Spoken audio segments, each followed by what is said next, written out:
বন্ধুরা, তোমরা সবাই ভালো আছো? আমিও ভালো আছি।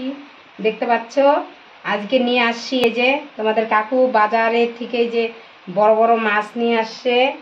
খুব বৃষ্টি হচ্ছে তাও বাজারে গেছে। দেখো এই যে মাছের মাথাটা কত বড়, 1/2 কিলো ওজন মাছের মাথাটাই। আর এই দেখো বড় বড় পিস। এই যে আরও আছে, অর্ধেকটা রেখে দিলাম ফ্রিজে। আর এই যে অর্ধেকটা রান্না করছি, মাছের ঝোল করব আলু দিয়ে। কিভাবে রান্নাটা করি দেখতে থাকো বন্ধুরা। বড় মাছ এইভাবে রান্না করলে ভালো লাগবে খেতে। একটু গরম হয়ে গেছে,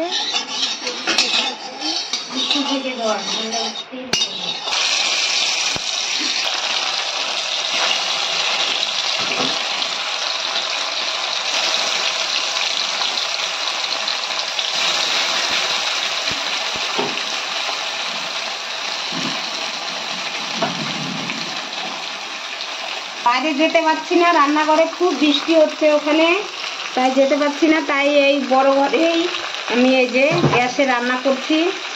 আজকে কষ্ট করে এখানে ভিডিওটা দেখে নাও।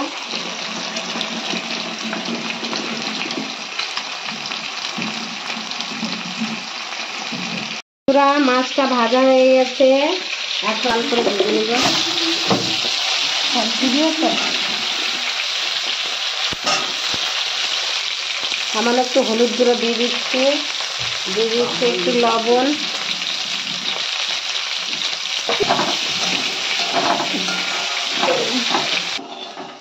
দেখো একবারে লাল লাল করে ভেজে নিয়েছি। 2টো তেজপাতা,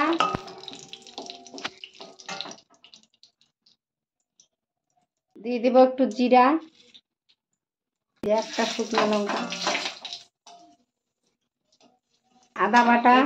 এখানে শুকনো লঙ্কা জিরা একসঙ্গে বেটে নিয়েছি, এটা দিয়ে দিব। জল, ধনে গুঁড়ো। মশলাটা ভালো করে কষিয়ে নিতে হবে। স্বাদ অনুযায়ী লবণ, তোমাদের কতটুকু মাছ সেই আন্দাজে লবণ দিবে। এই যে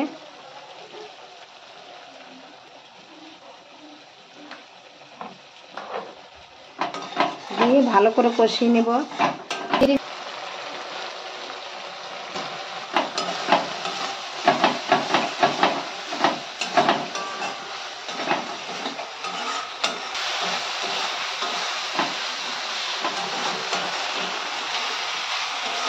দেখো বন্ধুরা, আমার মশলাটা কষানো হয়ে গেছে। এর মধ্যে আলুটা, যে ভেজে রাখা আলুটা দিয়ে দিচ্ছি।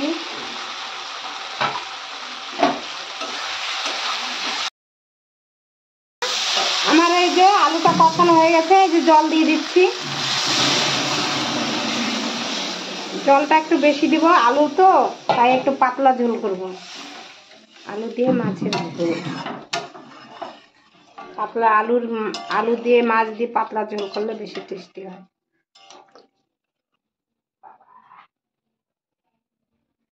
আমার আলুটা গলে গেছে, এই যে সিদ্ধ হয়ে গেছে আমার আলুটা। এই দেখো, এই যে এখন আমি এই যে মাছটা দিয়ে দেব। মাছটা দিয়ে 5-7 মিনিট জ্বালিয়ে নেব।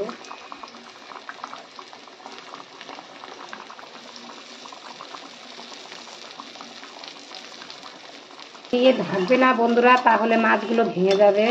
আমি কড়া করে ভাজিনি মাছটা, একবারে কড়া করে ভাজলে মাছের স্বাদ থাকে না, টেস্টি থাকে না মাছটা। ওর জন্য অল্প ভাজছি, অল্প ভেজে এই যে এইভাবে মাছের ঝোল করবো, একটু জ্বালাবো, তাহলে খেতে টেস্টি হয় খুব।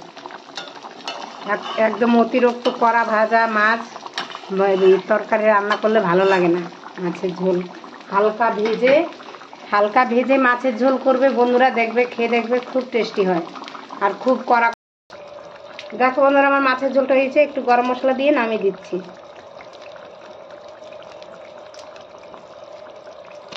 ঝোল হয়ে গেছে,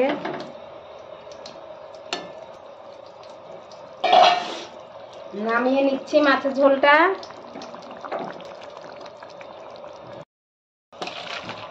বন্ধুরা, আমরা কালারের জন্য কিন্তু আজকে কিছু ইউজ করিনি, শুধু শুকনো লঙ্কা দিয়েছি মাছের ঝোলে।